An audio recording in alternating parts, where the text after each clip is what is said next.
Hi everyone, welcome to chem optimise. सो आज हम लोग रैपिड रिवीजन सीरीज़ का पार्ट 8 स्टार्ट करेंगे, जहाँ पे हम लोग आयनिक इक्विलिब्रियम का जो बचा हुआ टॉपिक है from the IIT JAM syllabus वो सब डिस्कस करेंगे। So in the earlier parts of this ionic equilibrium हम लोगों ने बहुत सारा टॉपिक्स, कॉन्सेप्ट्स, बहुत सारा फॉर्मूली डिस्कस किया है with useful concepts and tricks. तो आप लोगों ने अगर उन वीडियो को चेकआउट नहीं किया है और रैपिड रिवीजन सीरीज़ के बाकी वीडियोस को चेकआउट नहीं किया है, then you can check it out from the I button. और इस वाले वीडियो में हम लोग आयनिक इक्विलिब्रियम का जो बचा हुआ टॉपिक है that is the solubility product and the salt effect, that is the activity of salts, वो हम लोग डिस्कस करेंगे। So for those who are new to this channel, rapid revision series एक ऐसा सीरीज़ है इस चैनल में जहाँ पे हम लोग अंडर 30 मिनट्स आईआईटी जैम का सिलेबस का कोई एक टॉपिक को लेके डिस्कस करते हैं। उसका इस full topics, important concepts, tricks and important फॉर्मूले सब कुछ हम लोग डिस्कस करते हैं ताकि आप लोग को आसानी हो in the preparation of the IIT jam examination. So ionic equilibrium का आईआईटी जैम सिलेबस में जो टॉपिक्स है वो हम लोगों ने डिस्कस किया है in the ionic equilibrium part 1 and part 2, और आज बाकी टॉपिक्स हम लोग डिस्कस करेंगे in part 3 of this video. So if you are new to this channel, please subscribe the channel and hit the bell notification ताकि आप लोग को पता चल जाए जब भी मैं एक नया वीडियो अपलोड करूँ और मुझे भी और भी एनकरेजमेंट मिले नया अच्छा कॉन्टेंट्स लाने के लिए इस चैनल में। And if you like the contents of this videos and this channel, then make sure to share the videos among your friends and support this channel. So now let's move on to the topic. So now we will move on to the solubility product. So solubility product हम लोग observe करते हैं in case of sparingly soluble salt. So sparingly soluble salt का मतलब ये है कि जो salts mostly in solid form में रहता है इन अनडिसोसिएटेड फॉर्म और बहुत कम अमाउंट में वो डिसोसिएट होता है in solution, such types of salts are called sparingly soluble salts. So saturated solution में क्या होता है, एक इक्विलिब्रियम एग्जिस्ट करता है between the undissociated solute and the dissociated ions जो इस स्पेयरिंगली सोल्यूबल सॉल्ट से हम लोग को मिलता है। जैसे कि हम लोग कंसिडर कर सकते हैं फॉर एग्जांपल सिल्वर सल्फेट, ये एक स्पेयरिंगली सॉल्यूबल सॉल्ट है। तो जब ये सैचुरेटेड सॉल्यूशन हम लोग कंसिडर करेंगे इस सॉल्ट का, तो ये एक इक्विलिब्रियम फॉर्म में रहेगा between the undissociated solid solute, ये सॉलिड है, and the dissociated ions from the salt. So dissociated होने के बाद हम लोग को ये दोनों आयन मिलेगा। सो इन सॉल्यूशन हम लोग को ये दोनों आयन ऑब्जर्व करने को मिलेगा। सो इन दोनों के बीच में undissociated part and the dissociated part, इन दोनों के बीच में एक इक्विलिब्रियम बनाया हुआ रहता है। So for sparingly soluble salts like this we consider the solubility product. तो यहाँ पे जो इक्विलिब्रियम कांस्टेंट है वो हम लोग ऐसे लिख सकते हैं, Ag+ जो है उसका कोफिशिएंट 2 है, इसलिए इसमें कंसेंट्रेशन टर्म में स्क्वायर आएगा, multiplied by the concentration of sulphate ion divided by the concentration of the silver sulphate solid. So silver sulphate जो है वो सॉलिड फॉर्म में रहता है, इसलिए इसका कॉन्सेंट्रेशन जो है हम लोग 1 कंसिडर करते हैं। सॉलिड फॉर्म में अगर कोई सब्सटेंस रहे तो उसका कंसेंट्रेशन हम लोग बाय कन्वेंशन कंसिडर करते हैं 1। सो के जो है यहाँ पे अभी हम लोग कंसिडर करेंगे एज सोल्यूबिलिटी प्रोडक्ट। सो यहाँ पे जो सिल्वर सल्फेट है उसके लिए सोल्यूबिलिटी प्रोडक्ट होगा Ag+ का concentration square multiplied by the sulphate ion का कंसेंट्रेशन। सो इन जनरल अगर कोई सॉल्ट हुआ AXBY तो वो डिसोसिएट करके फॉर्म करेगा x moles of ay plus y moles of bx minus। Now अगर हम लोग कंसिडर करें कि सॉल्यूशन में जो आयंस हैं उनका कंसेंट्रेशन है S, तो क्योंकि यहाँ पे कोफिशिएंट है x, तो डिसोसिएट होने के बाद ये फॉर्म करेगा x into s moles of the cation, और यहाँ पे जो कोफिशिएंट है दैट इज़ y, सो यहाँ पे फॉर्म होगा y into s moles of the anion. So ये XS is the concentration of the cation and YS is the concentration of the anion। अभी अगर हम लोग solubility product लिखें, so solubility product will be concentration of AY plus, और इसका coefficient है X, इसलिए पावर में लिखेंगे हम लोग X, और concentration of BX माइनस, और इसका कोफिशिएंट है y, इसलिए पावर में हम लोग लिखेंगे y। तो अभी concentration of the cation is XS, so will write XS to the power x multiplied by concentration of the anion is YS, so it will be YS to the power y। तो यहाँ से हम लोग को मिलेगा x to the power x into y to the power y into s to the power x plus y। So for a general salt like this, that is AXBY, जो solubility product है उसका expression हम लोग को ये मिलेगा।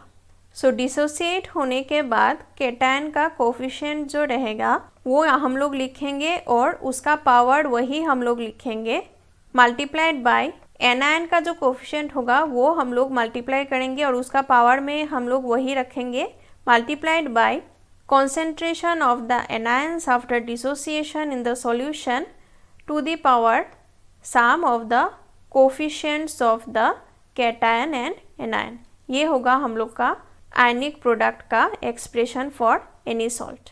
सो अभी हम लोगों ने डिस्कस किया है about the solubility product. So solubility product में जब सॉल्ट्स जो है वो सोल्यूबल होता है, so for soluble salts concentration terms जो है इन द सोल्यूबिलिटी प्रोडक्ट वो generally activity of the ions से हम लोग एक्सप्रेस करते हैं। So for dilute solutions generally concentration is equal to activity. So in ionic products हम लोग जो कॉन्सेंट्रेशन टर्म हम लोग ने कंसिडर किया था वो एक्टिविटी ऑफ आयंस से हम लोग रिप्लेस कर सकते हैं। So what is activity of ions या फिर एक्टिविटी ऑफ सॉल्ट, वो हम लोग कैसे एक्सप्रेस करते हैं वो अभी हम लोग डिस्कस करेंगे। सो एक्टिविटी जो है वो स्मॉल a से हम लोग डिनोट करते हैं, and that is equal to gamma into m। So gamma जो है इसको हम लोग बोलते हैं एक्टिविटी कोफिशिएंट, एक्टिविटी कोफिशिएंट, और m is the molality or concentration of the ions। So for dilute solutions generally gamma जो होता है उसका वैल्यू होता है 1, and for concentrated solutions gamma का वैल्यू होता है लेस देन 1। सो नाउ अगर एक सॉल्ट रहे MXAY, तो ये डिसोसिएट करके फॉर्म करेगा x m to the power y plus plus y a to the power x minus. So इसका एक्टिविटी हम लोग कैसे डिनोट करेंगे, that is denoted by a MXAY, क्योंकि हम लोग इस वाले सॉल्ट के लिए एक्सप्रेस कर रहे हैं, and that is equal to activity of the cation that is AMY plus to the power its coefficient that is x multiplied by activity of the anion that is AX minus to the power its coefficient that is y। अभी अगर हम लोग इसको ऐसे express करें, we know activity is equal to gamma into m, अभी हम लोगों ने डिस्कस किया है, तो उसके फॉर्म में अगर अभी हम लोग एक्सप्रेस करें इसको, so we can write gamma my plus into concentration of my plus whole thing to the power x multiplied by gamma ax minus concentration of ax minus whole thing to the power y. So अगर हम लोग अभी consider करें m small m as the concentration of one ion, so यहाँ पे क्या होगा, जो कैटायन है उसका कोफिशिएंट है x और एक कैटायन का जो है कॉन्सेंट्रेशन है m. So x number of cations का कॉन्सेंट्रेशन होगा xm. Similarly y number of anion का कॉन्सेंट्रेशन होगा ym.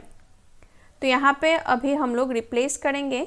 So a mx ay will be equal to gamma m plus whole thing to the power x into x to the power x into m to the power x multiplied by gamma ax minus whole thing to the power y into y to the power y into m to the power y. अभी हम लोग इसको rearrange करेंगे तो सामने लाएंगे x to the power x into y to the power y को और गामा टर्म्स को एक साथ रखेंगे. सो गामा my प्लस जो है वो कैटायन का है तो वहाँ पे my प्लस के जगह मैं प्लस से रिप्लेस कर रही हूँ and it will mean the gamma for the cation. So gamma value for the cation, that is gamma plus to the power x, and gamma for the anion, let us denote it by gamma minus to the power y. और यहाँ पे जो concentration terms होगा that is m x into m y. So now we can write it as amx ay, that is the activity of the salt, as x to the power x into y to the power y into जो gamma of the cation to the power x है multiplied by gamma of the anion to the power y है. इसको हम लोग ऐसे लिख सकते हैं gamma plus minus to the power x plus y. So इसको हम लोग अभी रिप्लेस करेंगे यहाँ तो हम लोग को मिलेगा gamma plus minus to the power x plus y into m to the power x plus y. So इसको हम लोग ऐसे भी लिख सकते हैं x to the power x into y to the power y gamma plus minus into m whole thing to the power x plus y. So this is the final expression for the activity of a salt and this is very very important जो हम लोग को याद रखना है. सो amx ay is the activity of salt, x and y are the coefficients of the cations and anions after dissociation, और जो gamma plus minus है that is the mean ionic activity coefficient and m is the concentration of the ions. So this was all about the ionic equilibrium from the IIT JEM syllabus. So इन दोनों video में that is the ionic equilibrium part 1 and ionic equilibrium part 2, इन दोनों video में जो सब formulae मैंने discuss किया है वो ध्यान से पढ़ना है तो हम लोग आयनिक इक्विलिब्रियम का सब क्वेश्चन सॉल्व कर पाएंगे. और रैपिड रिवीजन सीरीज़ में फर्दर कौन से टॉपिक्स में मैं वीडियो बना सकूँ आप लोग हमें ज़रूर बताइए इन द कमेंट सेक्शन. और अगर आप लोग को इस वीडियो का कंटेंट्स अच्छा लगे तो please share this video among your friends and support this channel. For more information and regular updates आप इस चैनल को फॉलो कर सकते हैं इन फेसबुक एंड टेलीग्राम.